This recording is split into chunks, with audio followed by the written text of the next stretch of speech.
एक बार फिर से स्वागत है दोस्तों आपके अपने YouTube channel Siddhartha job point में।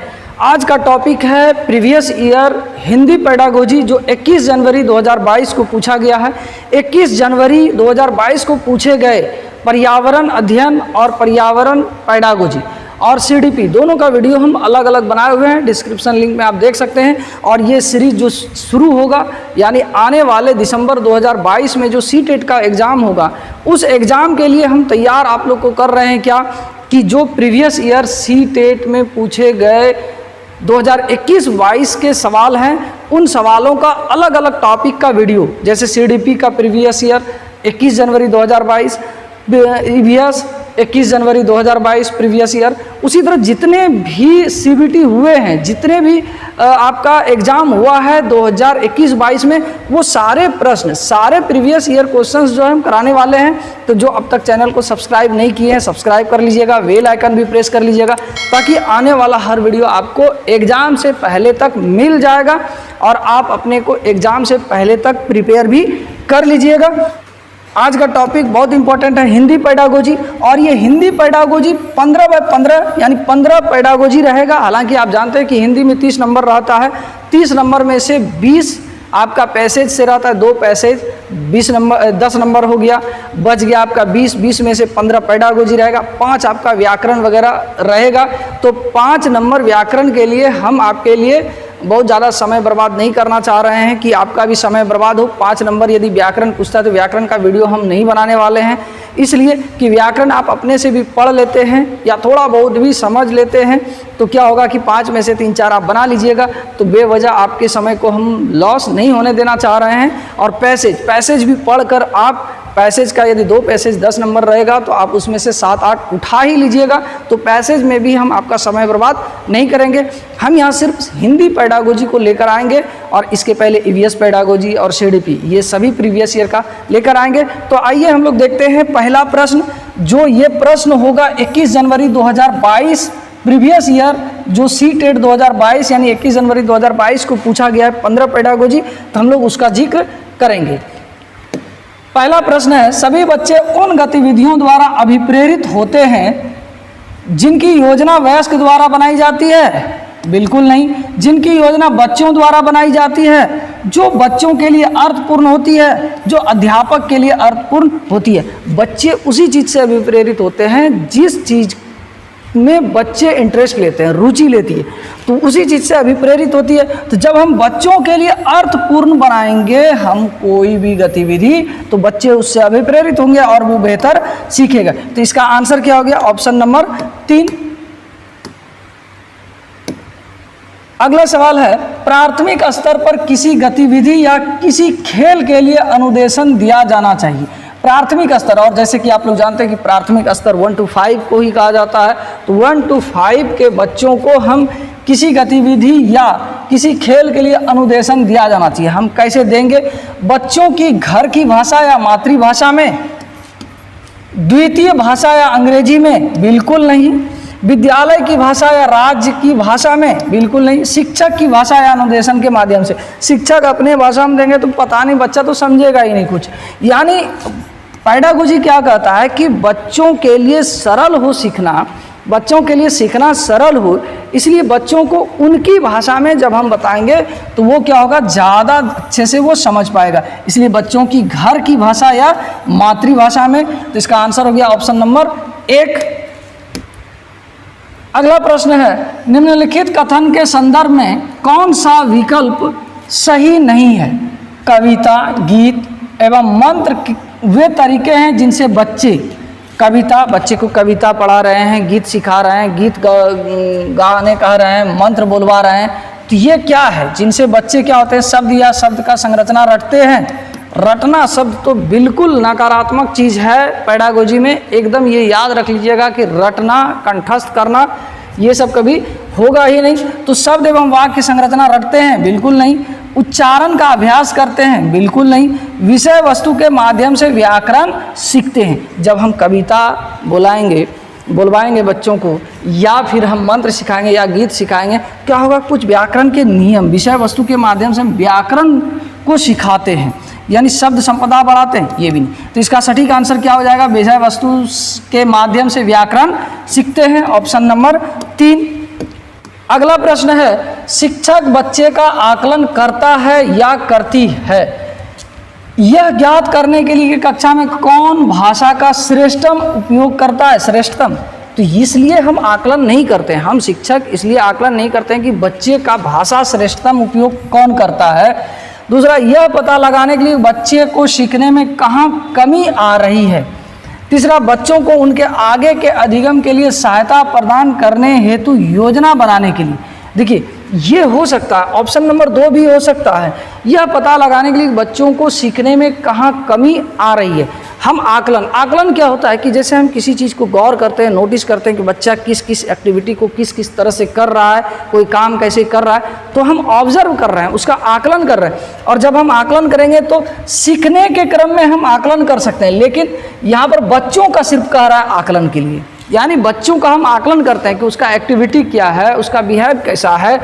तो बच्चों को उनके आगे के अधिगम के लिए सहायता प्रदान करने हेतु योजना बनाने के लिए ये बेहतर विकल्प है, इसलिए कि जब हम नोटिस करेंगे कि बच्चा का एक्टिविटी कैसा है, वो सीखने लायक है या नहीं है, उसका व्यवहार कैसा है, उसका कोई भी एक्टिविटी किस तरह से करता है, तो हम उसको जब सिखाने जाएंगे तो उसके लिए हम योजना बनाकर आसान होगा, योजना बनाने में हमारे लिए क्या होगा, आसानी हो जाएगा। तो इसका आंसर हो गया ऑप्शन नंबर 3। अगला प्रश्न है,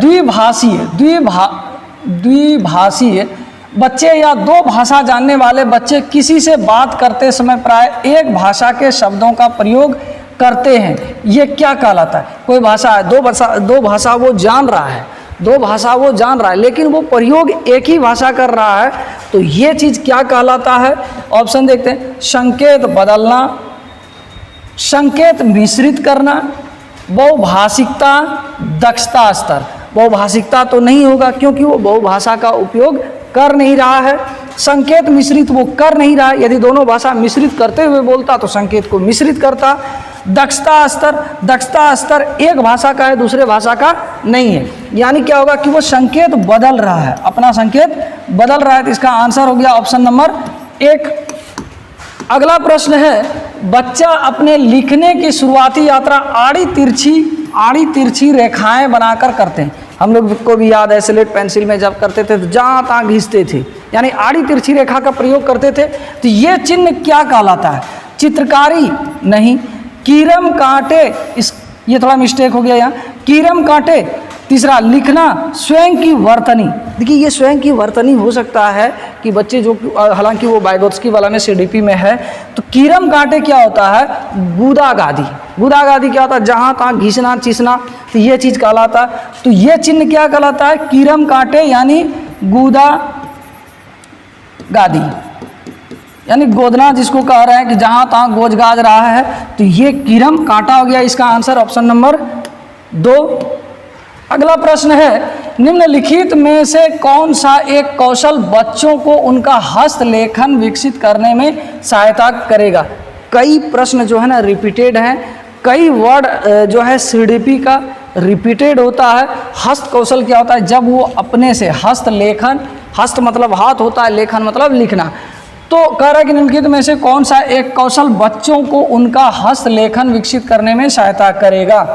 बच्चा जब लिख रहा है तो वो किस तरह से विकसित करेगा?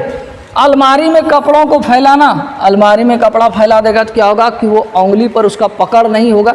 और आप लोग को भी पता है कि बच्चे जो है ना टेढ़ा मेढ़ा या हैंडराइटिंग अच्छा नहीं लिख पाता, क्योंकि वो लेखनी पर, लिखने के समान पेन हो पेंसिल हो, उस पर वो नियंत्रण नहीं कर पाता। तो कपड़ों को जहाँ तहाँ फैला देगा तो इससे तो उसका नियंत्रण उंगली पर नहीं होगा। कुछ छलका देना, अब गिलास वगैरह में है, कटोरी वगैरह में कुछ है, छलका देने से भी यहाँ कोई मतलब नहीं है। तिल्लियाँ उठाना, धागे में मन के पिराना। देखिए, तिल्ली उठाएगा तो क्या होगा? तिल्ली को उठाएगा तो तिल्ली को पकड़ेगा, उसका कंट्रोल उंगली पर होगा। लेकिन धागे में मन के पिरोना उससे ज़्यादा बेटर हो गया कि अब धागा है, धागा को पकड़ेगा, सही समय पर उसको सुई को पकड़ेगा। तो यहाँ पर इससे थोड़ा ज़्यादा हो रहा है नहीं, तो इसका आंसर क्या हो जाएगा? धागे में मन के पिरोना। इससे क्या होगा? बच्चों के हस्तलेखन कौशल में क्या होगा? वो विकसित हो जाएगा। इसका आंसर हो गया ऑप्शन नंबर 4। अगला प्रश्न है, निम्नलिखित में से कौन सा भाषा की पुस्तक में चित्रों के बारे में सबसे महत्वपूर्ण है? चित्रों के बारे में सबसे महत्वपूर्ण है। चित्र अपरिचित एवं याद किए जा सकने वाले संदर्भों में भाषा को समझने में मदद करते हैं। अब देखिए चित्र क्या कह रहा है कि मान लिया जाए कि हम कोई चीज़ बच्चे को बोल रहे हैं, वो शब्द नहीं समझ रहा है या नहीं सुना है या याद नहीं है, लेकिन हम चित्र दिखाकर कोई चीज़ कह रहे हैं कि भाई ये पेन है, ये ए फॉर एप्पल, एप्पल का सेब, एप्पल मतलब सेब, और एप्पल का चित्र बताते हैं और वर्ड बताते हैं। तो क्या करता है कि जो चीज़ वो उससे अपरिचित रहता है तो याद किए भाषा को समझने में क्या करता है, मदद करता है। यानी जो याद किए जा सकने वाले संदर्भ हैं वो उसको कनेक्ट करता है, जोड़ता है। तो इसका आंसर क्या हो जाएगा, ऑप्शन नंबर 1। हालांकि और सब ऑप्शन भी पढ़ लेते हैं। चित्र शिक्षा द्वारा अपने आसपास क्या देखा, सुना और महसूस किया को मिलाने में सहायता करते हैं। बच्चों की दृश्य साक्षरता विकसित करते हैं। चित्र बनाने वाले तथा शिक्षक की कला एवं सौंदर्य बोध की सराहना करते हैं। चित्र बनाने वाले ये तो होगा ही नहीं, बच्चों की दृश्य साक्षरता विकसित करती है ये भी नहीं। चित्र शिक्षा द्वारा अपने आसपास क्या देखा, सुना और महसूस किया को मिलाने में सहायता करता है। देखिए इसका आंसर ये भी हो सकता है, चित्र अपरिचित एवं याद किए जा सकने वाले संदर्भों में भाषा को समझने में मदद करता है। चूँकि ये भाषा है, हिंदी वाला है, तो आसपास दो देखा वो भी सहायता करता है, तो ये भी हो सकता है। लेकिन बेहतर आंसर क्या हो जाएगा, ऑप्शन नंबर 1। अगला प्रश्न है, कहानियाँ बच्चों को भाषा अधिगम का आनंद लेने तथा उनमें विकसित करने के लिए प्रोत्साहित करती है। कहानियाँ बच्चों को भाषा अधिगम का आनंद लेने तथा उनमें विकसित करने के लिए प्रोत्साहित करती है। देखिए जब भी कोई आप बच्चे को पढ़ने कहिएगा ना तो उसका माथा दुखने लगेगा, पेट दुखने लगेगा, तो लेकिन बच्चे को आप इंटरटेन कीजिएगा, मौज मस्ती कीजिएगा ना तो वो उस चीज़ में नहीं थकेगा। खेल कीजिएगा, खेलिएगा उसके साथ तो वो नहीं थकेगा। लेकिन जहाँ ज़रा सा उसको ये फीलिंग्स हो जाए कि हमको अब पढ़ाने लगा तो वो कहीं ना कहीं से उसका माइंड डाइवर्ट होगा और वो जो है ना पढ़ने से भागता है। तो क्या कहता है कि बच्चे को जब हम कहानी सिखाएंगे तो उसको मज़ा भी आएगा और उनमें विकसित करने के लिए प्रोत्साहित करती है। क्या विकसित, साहित्य की सराहना की बोध, भाषा के रूपों को, जीवन कौशल, गत्यात्मक कौशल। यानी साहित्य की सराहना बोध, साहित्य यानी जो कहानी वगैरह होता है उसको वो इंटरटेनमेंट भी करेगा, आनंद भी लेगा और साहित्य की सराहना की बोध भी हो जाएगी। अगला सवाल है, बच्चों में भाषा जैविक रूप से उपस्थित होती है तथा वह भाषा बच्चों में ठीक उसी तरह से विकसित होती है जैसे कि अन्य जैविक कार्य। यह कथन किसने कहा है? यह कथन किसने कहा है? बच्चों में भाषा जैविक रूप से उपस्थित होते हैं और वह भाषा बच्चों में ठीक उसी तरह से विकसित होती है जैसे कि अन्य जैविक कार्य। जैविक कार्य क्या होता है, जो जीव होते हैं ना तो वो कई कार्य करते हैं, जैसे कि उसका बढ़ना, वृद्धि करना, चलना, बुलना, श्वसन, पाचन, भोजन, उत्सर्जन। तो ये सब क्या है कि जैविक क्रिया है। तो जैविक क्रिया कह रहा है कि भाषा वैसी ही होता है, बच्चों में भाषा जैविक रूप से उपस्थित होती है तथा वह भाषा बच्चों में ठीक उसी तरह से विकसित होती है जैसे कि अन्य जैविक कार्य। अन्य जैविक कार्य, कोई बच्चा है तो वो इतना सजीव का लक्षण उसमें दिखेगा तो भाषा भी वो सीखेगा।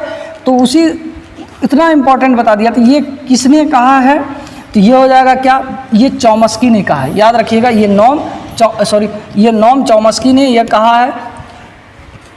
अगला सवाल है, प्रभावी रूप से व्याकरण पढ़ाने के बारे में निम्नलिखित में से कौन सा एक सही नहीं है? देखिए 3 सही है।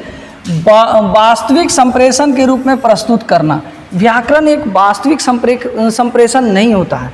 संदर्भों के अनुसार व्याकरण के प्रश्न, गीत, नियम बताना, वास्तविक जीवन में संप्रेषण के समान अभ्यास करने के अवसर देना, नियमों को रख कर तथा अभ्यास करके व्याकरण सीखना। यानी इसमें से कौन सही नहीं है? वास्तविक संप्रेषण के रूप में प्रस्तुत करना ये सही नहीं है। तो इसलिए इसका आंसर हो जाएगा ऑप्शन नंबर 1। आपको एक चीज़ और बता देते हैं कि हिंदी पेडागोजी का मात्र 2-3 वीडियो हम बनाए हुए हैं। हालांकि उस समय वाइट बोर्ड ही था, ये डिजिटल बोर्ड नहीं था। आप उस वीडियो को ज़रूर देखिएगा। और जो पिछले बार एग्ज़ाम हुआ है, हमारे इस 2-3 वीडियो से कम 10-12 पेडागोजी है। तो हम डिस्क्रिप्शन लिंक में दे देंगे, आप हिंदी पेडागोजी का वीडियो ज़रूर देखिएगा और आपका जो कॉन्सेप्ट है वो कॉन्सेप्ट भी क्लियर होगा। अगला प्रश्न है, निम्नलिखित में से किस पर साक्षरता अर्जित करने में कुशलता होनी चाहिए? किस पर साक्षरता अर्जित करने में कुशलता होनी चाहिए? पहला, ध्वनि विज्ञान संबंधी जागरूकता एवं प्रभाविता, दृश्य शब्दावली एवं प्रतिमान पहचान, अर्थापन्न करना एवं भाषा की समझ। ये ऑप्शन सही है। क्यों? कि कह रहा है कि साक्षरता अर्जित। आप साक्षर तब होइएगा, आप जानिएगा तब जब किसी चीज़ का अर्थ जान रहे हैं। मान लिया जाए कोई शब्द है, उसका अर्थ ही नहीं जान रहे तो आप में भाषा संपूर्ण ज्ञान नहीं हो सकता उसका। एवं भाषा की समझ, भाषा की समझ के साथ साथ उसका अर्थ हम समझ रहे हैं। मान लिया जाए कि इंग्लिश एक भाषा है, हिंदी एक भाषा है, तो आप हिंदी इसलिए समझ पा रहे हैं कि हम जो बातें बोल रहे हैं, जो शब्द प्रयोग कर रहे हैं, उस शब्द का अर्थ आप समझ रहे हैं। इंग्लिश यदि कोई नहीं समझ पा रहा है, कोई हिंदी नहीं समझ पा रहा, तो वो हिंदी के शब्द और भाषा दोनों नहीं समझ पा रहे हैं। तो यानी अर्थापन्न करना एवं भाषा की समझ करना। अगला सवाल है, शिक्षा में भाषा अधिगम की प्रक्रिया को बढ़ावा देने के लिए तकनीक यानी प्रौद्योगिकी, जिसको इंफॉर्मेशन कहते हैं यानी टेक्नोलॉजी कहते हैं, का प्रयोग करना डैश कहलाता है। यानी शिक्षा भाषा में अधिगम की प्रक्रिया को बढ़ावा देने के लिए तकनीक का प्रयोग करना डैश कहलाता है। ऑप्शन है आईटी यानी इंफॉर्मेशन टेक्नोलॉजी, दूसरा ITC information technology and communication ITC, सूचनात्मक प्रौद्योगिकी, संप्रेषण प्रौद्योगिकी। तो इसको कहते हैं विज्ञान के क्षेत्र में क्या कहते हैं? इसको तकनीकी के क्षेत्र में आईटीसी कहते हैं। तो इसका आंसर हो गया ऑप्शन नंबर 2। अगला सवाल है, विद्यार्थियों के अधिगम के आकलन के लिए उपयोग की जाने वाली स्कोरिंग मार्गदर्शिका को डैश कहते हैं। स्कोरिंग, विद्यार्थी कोई अधिगम कर रहा और हम आकलन कर रहे हैं, जो स्कोरिंग उसका मार्गदर्शिका है स्कोरिंग, तो वो क्या कहलाता है? ऑप्शन है रूब्रिक्स, जांच सूची, अनुसूची या विस्तृत सूची, क्रम निर्धारण मापनी। इसको रूब्रिक्स कहते हैं। रूब्रिक्स में क्या होता है कि जब हम बच्चे का कोई आकलन करते हैं तो उस आकलन से संबंधित हम कई तथ्यों को नोट करते हैं, डिनोट करते हैं, जिससे बच्चे क्या क्या कब किस किस गतिविधि को किया वो जान पाए। इसलिए इसका आंसर हो गया ऑप्शन नंबर 1 रूब्रिक्स। अगला सवाल है, व्याकरण अनुवाद विधि अधिक बल देती है। तो व्याकरण अनुवाद विधि किस पर बल देती है? शुद्धता पर। यानी शुद्ध आप लिखना पढ़ना जान रहे हैं तो वो चीज़ क्या है? व्याकरण पर, प्रवाह पर नहीं, उपयोगिता पर भी नहीं, उच्चारण पर भी नहीं। तो इसका आंसर हो गया शुद्धता पर। तो ये था हिंदी पेडागोजी 21 जनवरी 2022 को पूछे गए हिंदी पेडागोजी का ये 15 सवाल। उम्मीद करते हैं कि वीडियो पसंद आया होगा। इसके बाद जो आएगा वीडियो वो सीडीपी का होगा और वो 21 जनवरी से पहले कब हुआ है उसको देख लेते हैं और वो वाला वीडियो लेकर आएंगे। और अब तक जो चैनल सब्सक्राइब नहीं किए हैं, चैनल को सब्सक्राइब कर लीजिएगा, बेल आइकन भी प्रेस कर लीजिएगा ताकि आने वाला वीडियो आपको मिलता रहे। मिलते हैं अगले वीडियो में, तब तक के लिए जय हिंद।